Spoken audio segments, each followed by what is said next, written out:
Hey everyone, Alêtro here. I'm just going to be taking you through some of the cool sound effects that I used in Bubblebeam, my newest release.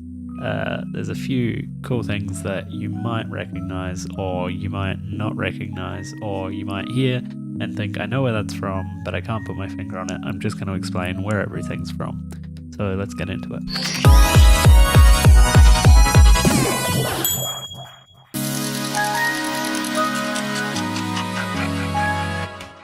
So straight off the bat, you've got this stopwatch, which is getting progressively detuned and slower as it goes along. It's just to add effect to the riser. It sounds like this.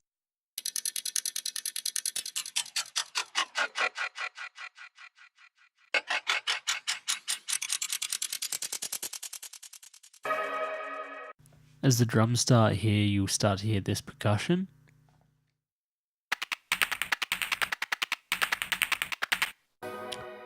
Which sound a bit harsh by themselves. One of them is a billiards shot, and the other, I think, is a horse trotting. I'm not too sure because I've consolidated the file. But this is the original effect of the billiards shot taking place. And I've just used the warp feature to, move that around and pitched it differently. Continuing on, when we get into the first drop, we have this whistle, a whistle that I did myself. No auto-tune, I can proudly say. It is pitched up 12 semitones, but that is all.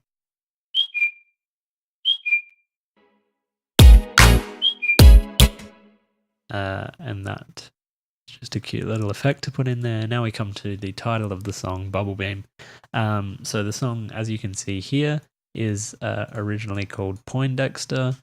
I didn't like that title, so I changed it to Citrus. That's what I had it as for the past 12 months. And then about 4 weeks before the release of the song, I thought, no, it's going to be Bubblebeam.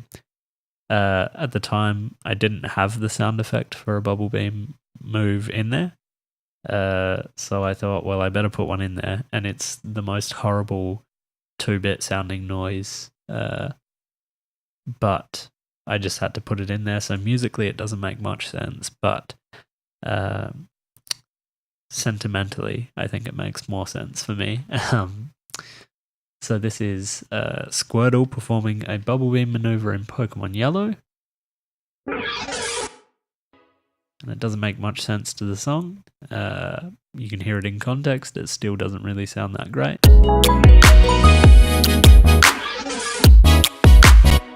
But it is what it is. So as we get into the second drop, we start getting into the Mario theme a bit more. The start of the drop, you'll hear it straight away.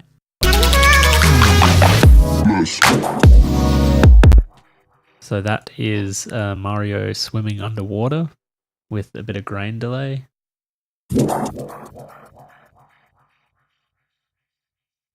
And the original sample that you can hear that I pulled it from is just down here.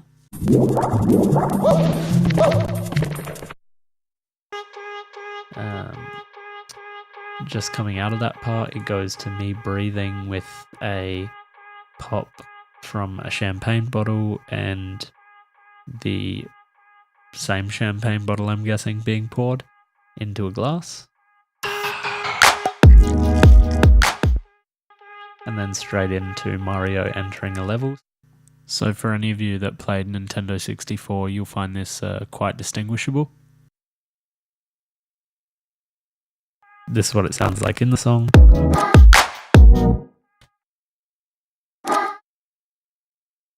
So just a very small bar sounding noise. And I think I have the original sample of that as well. I do. Sounds like this.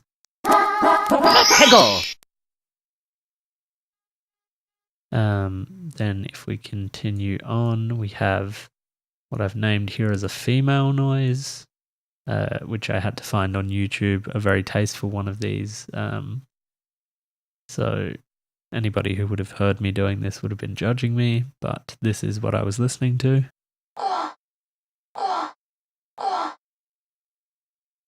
and I will spare you the trouble of listening to that 8-minute video just to get that split second of audio just there.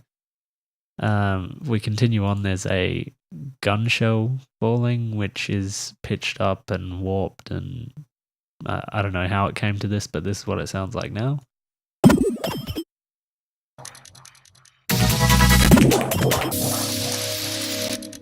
So that's what that sounds like now, and I got that from the iMovie sound effects. So if you look up if you have a Mac, you can look up on Google how to get the sound effects off iMovie, and they've got some really high quality sound effects here. So like alarms, bell tower, bellboy, basketball rim. There's just a whole bunch of different things, and things that I've used a lot of, like school bells and stuff like that. There's a lot of animals, just interesting sound effects to play with and get some interesting sounds out of. A little later on, we have the female laughing, which is from the same as the female noise. This is a giggling part of that noise. In context, it sounds like this. We have Mario entering again. This one's just stretched out a bit more and has a bit of a bend to it, if I'm not mistaken. It does bend upwards a small amount.